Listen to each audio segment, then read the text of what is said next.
তারা আমার মাদ্রাসার জন্য কথা বলতে যাচ্ছিল। আপনাদেরও কি উচিত নয় তাদেরকে সংবর্ধনা দেওয়া? কি বলছেন, দেওয়া উচিত আছে না? আন্দোলন করো, লড়াই করো, রাজপথ তৈরি করো। এতে অনেক আলেম ওলামা, অনেক নামধারী মুসলমান আমার সমালোচনা করেছে না করেনি?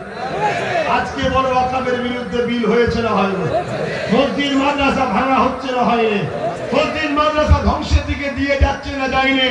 গত 10 বছর ধরে বলছি, কিন্তু দুঃখের সাথে বলতে হয় আমার কথাকে গুরুত্ব সেদিন দেয়নি। এরপরে এখনো সময় আছে, কেটে গেল একটু হলেও, কিন্তু ঝুড়ে আছে। সুপ্রিম কোর্টে কেস চলছে, কিন্তু সুপ্রিম কোর্টে কেস চলছে বলে চুপ থাকলে হবে না। কিছু মুনাফিক বলবে, কিছু গাদ্দার বলবে, আরে কেস চলছে এখন চুপ থাকো।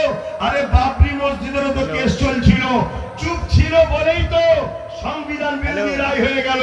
আমি তোমার ওখান থেকে খুঁজে এসেছি, আমি স্টেজের পাশে আছি। তাহলে দেখবেন চুপি চুপি আইন তৈরি হয়ে যাবে, ওখান থেকেও বলে দেবে লাগু করে দাও। এই আন্দোলন আল্লাহর ঘরের জন্য, মসজিদ মাদ্রাসা কবরস্থান মুসলমান আমাদের পেঁচানোর জন্য এই আন্দোলন করা দরকার আছে না? কিন্তু দুঃখের সাথে বলতে হয় আন্দোলনটা হবে কেন্দ্র সরকারের বিরুদ্ধে। জোরে বলুন।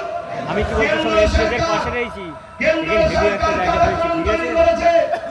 কেন্দ্র সরকার এখানে শুধু একবার মসজিদ মাদ্রাসা কবরস্থানের বিরুদ্ধে আইন করেছে। কেন্দ্র সরকারের বিরুদ্ধে লড়াই হবে, কিন্তু হঠাৎ করে দেখি আমার রাজ্য সরকার দরদ দেখিয়ে নাক গলিয়ে দিয়েছে। এখানে হবে না, এখানে হবে না। আমি জানতে চাইছি, এ বাংলা কি ভারতবর্ষের অঙ্গ নয়? এ বাংলা কি কারো বাবাকারী সম্পত্তি নাকি? যেখানে মসজিদের জন্য বলা যাবে না, এখানে মাদ্রাসার জন্য বলা যাবে না, এখানে কবরস্থানের জন্য বলা যাবে না, এখানে আমরা আমাদের কথা বলতে পারবো না, এ কথা বলা যাবে না।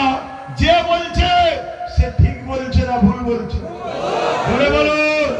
এবারে চলে শুনুন, প্রথম ধর্মীয় মাহফিল তো শরিয়াতের একটা মশলা আপনাদের শোনায়, আর এই মশলা আপনারা নোট করছেন সবাই।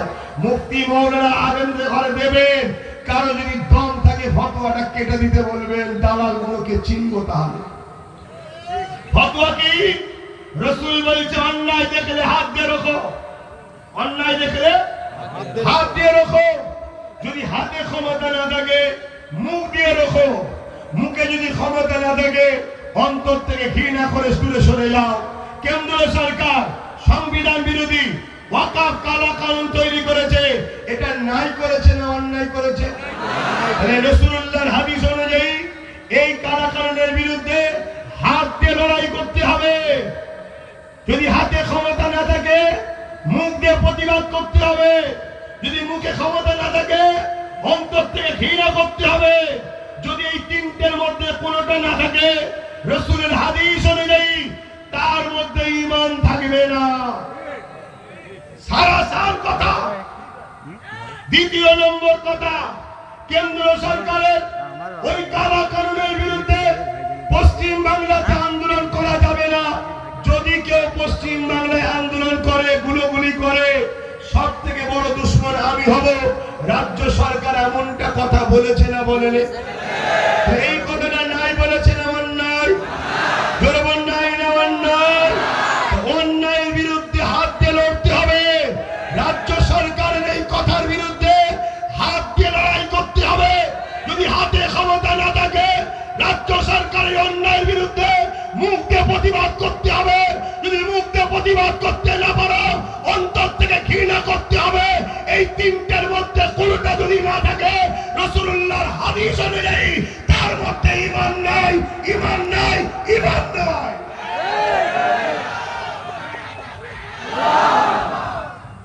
শরিয়াতের মসলা বলে গেলাম, কেন ধর্ম সভা তো ধর্মের যদি ক্ষমা আছে জীবনের শেষ রক্ত দিয়ে হলো এর বিরুদ্ধেও যেমন লড়াই হবে, কেন্দ্রের বিরুদ্ধে লড়াই হবে। রাজি আছেন না?